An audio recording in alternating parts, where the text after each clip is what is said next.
Alright, how's everyone? Quick video.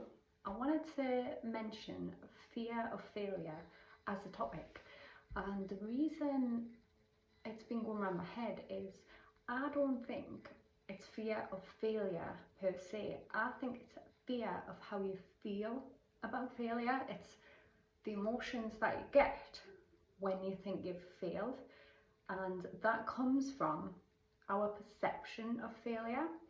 So if that is challenged and explored and shifted, we don't have to feel a certain way. So we don't have to avoid the fear of failure.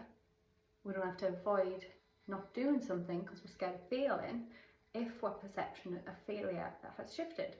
And there's this famous quote that I like to go to, and it's about the invention of the light bulb. And when he was asked about failing to make the light bulb, like say 100 times, and then eventually he made the light bulb, he described it as not seeing it as failure, but he found 100 ways to not make a light bulb. So he took it, changed the perception and made use of it, rather than seeing it as mistakes or failures. And I feel like we can do that with anything.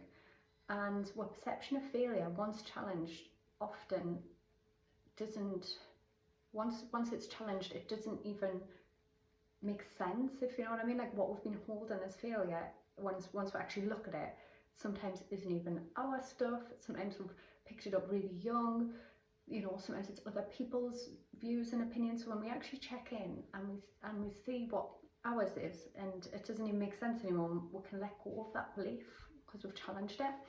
So I feel like I had to put this little video out here for fear of failure, because it's not fear of failure, it's fear of how it feels. And if that's changed by the perception and the beliefs, then we don't have to feel it. But also not being fearful of how that feels, knowing that we can face that and be okay as well. So yeah, that was just going around my head, so I just wanted to share it. I hope it makes sense. I'm under nataliecounseling.services.co.uk if anybody has any questions, or if there's any topics or things you would like us to explore and mention, because I'm always, typical Gemini, I'm always thinking, I'm always in the intellect, and I do like to communicate it on these little videos, and I always want to put things out there that might help people in some way, shape or form. And yeah, that's who I am, that's what I'm about. So anyways, I'm going to wrap this up. So peace, love and light.